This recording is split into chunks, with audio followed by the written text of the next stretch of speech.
Hey everyone, once again welcome back to our channel beat the NEET. And कैसे हैं बच्चों आप सब लोग? एंड आई होप कि आप सभी लोग ठीक होंगे। और आज बहुत इंपॉर्टेंट दिन था क्योंकि आज आपकी हियरिंग थी नीट एग्जाम यानी नीट 2024 को लेकर के। आज जो जो इंपॉर्टेंट पॉइंट डिस्कस हुआ वो मैं आप लोगों को लाइन वाइज बता रही हूँ, ध्यान से सुनिएगा क्योंकि हर एक पॉइंट बहुत इंपॉर्टेंट है।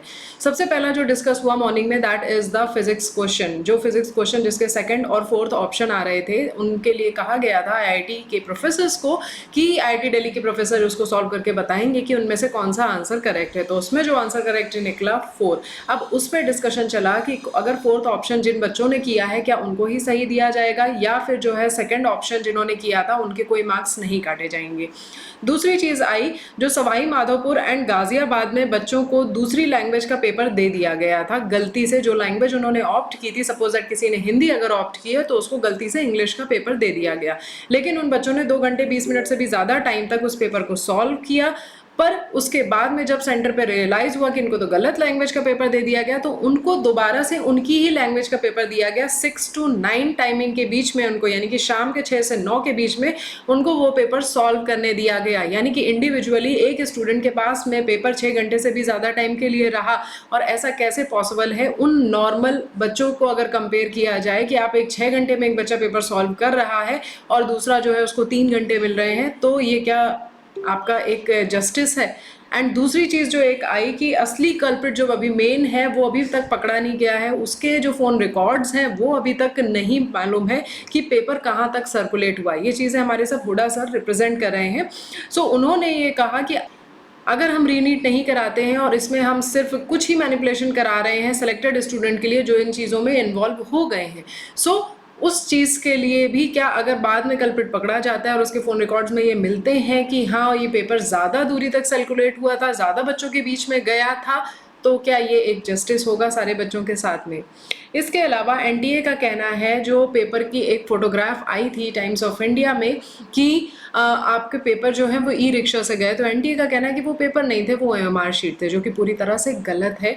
वो ओएमआर शीट नहीं थे क्योंकि अगर आपका पेपर आ भी रहा होता है तो ओएमआर शीट उसके साथ ही में होती है एनवेलप में, तो इसका मतलब वहाँ पे पेपर भी था।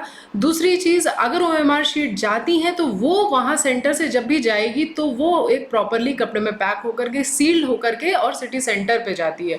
तो ये चीज़ भी पूरी तरह से गलत है कि एनटीए जो कह रहा है कि हाँ ओएमआर शीट थी वो पेपर नहीं थे। इसके अलावा जो सिटी कोऑर्डिनेटर्स थे उन्होंने जो गलत पेपर उठा लिए थे एसबीआई की जगह से कैनरा बैंक से उठा लिए थे और फिर वो बच्चों को डिस्ट्रीब्यूट किए गए, तो ये एक ऑथराइजेशन, उनके पास में ऑथराइजेशन काफ़ी पहले से प्रेजेंट होता है, ये क्वेश्चन मार्क है। दूसरी चीज़ कि हरदयाल स्कूल के प्रिंसिपल ने जब ये अपने बयान में दे दिया था कि हाँ कोई भी एग्जाम में किसी तरह का लेट नहीं हुआ है, और ये चीज़ टाइम्स ऑफ इंडिया में सीबीआई को उन्होंने बयान दे करके बताया था कि टाइम्स ऑफ इंडिया में ये चीज़ पब्लिश हुई थी कि हाँ कोई भी किसी तरह से पेपर नहीं डिले हुआ था, तो फिर उन बच्चों को ग्रेस मार्क्स क्यों दिए गए? और जब उन ग्रेस मार्क्स पर क्वेश्चन उठाया गया एनटीए पे, तो एनटीए ने क्यों उन ग्रेस मार्क्स को हटा करके रीनीट एग्जाम कर दिया? और जब वो रीनीट एग्जाम कंडक्ट हुआ तो उस एग्जाम में उन 1563 स्टूडेंट से 700 प्लस स्टूडेंट्स ऐसे थे जो 164 यानी कि पासिंग मार्क्स भी नहीं अचीव कर पाए। तो यानी कि यहाँ पे जरूर कुछ गड़बड़ हुआ है।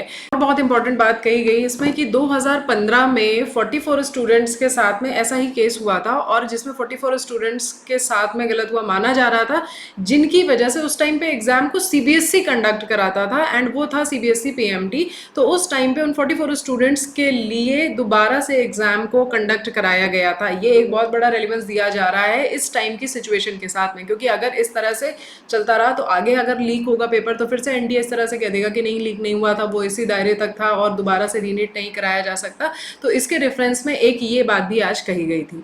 फाइनली एनटीए ने जो फिजिक्स वाला आपका क्वेश्चन था जिसमें फोर्थ आंसर करेक्ट था, उसके बेसिस पर इन्होंने ये कहा है कि एनटीए रिजल्ट को रिवाइज करेगा कि फोर्थ ऑप्शन ही जिन बच्चों ने टिक किया है वही करेक्ट आंसर माना जाएगा और कोई आंसर करेक्ट नहीं माना जाएगा। दूसरी चीज़ ये भी फाइनली डिक्लेयर हो गया है कि कोई रीनीट एग्ज़ाम नहीं होगा। अब आप लोग लग जाइए अपनी तैयारी में अच्छी तरीके से। एंड रियली गलत हुआ, बहुत सारे बच्चों के साथ में गलत हुआ, मैं ये चीज़ समझ सकती हूँ, लेकिन इसमें हम कुछ नहीं कर सकते। ये जुडिशरी का जो फाइनल स्टेटमेंट है एंड ये उन्होंने कहा कि उनके पास में प्रॉपर ये चीज़ें नहीं है और इस तरह से नीट एग्ज़ाम को दोबारा से कंडक्ट कराना is not a perfect solution. तो एक तरह से एनटीए ने अपनी चीज़ों को सही तरीके से प्रूव कर लिया एंड बहुत सारे बच्चों के साथ में नाइंसाफ़ी हो गई। कुछ नहीं कर सकते, लेकिन 2025 के लिए एक नई उम्मीद के साथ में तैयारी करो। जो बच्चे रह गए इस बार में पूरी मेहनत करने के बाद भी आप कोशिश करिए, आप ज़रूर 2025 में निकलेंगे। सो फाइनली ये हमारी पूरी हियरिंग का कॉन्क्लूज़न था एंड आप लोग मेरे चैनल को अच्छी तरह से जानते हैं एंड उसमें आप देख सकते हैं डिस्क्रिप्शन में मैंने आप लोगों के लिए सारी प्लेलिस्ट ऑलरेडी ऐड कर दी है। टेलीग्राम चैनल ज्वाइन कर लीजिए एंड जितना जो कुछ बन सकेगा हम इस साल उतनी मेहनत करेंगे और अपने आप को 2025 में प्रूव करके रहेंगे। So see you soon in the next video. Till then just stay tuned with me. Bye bye everyone, take care.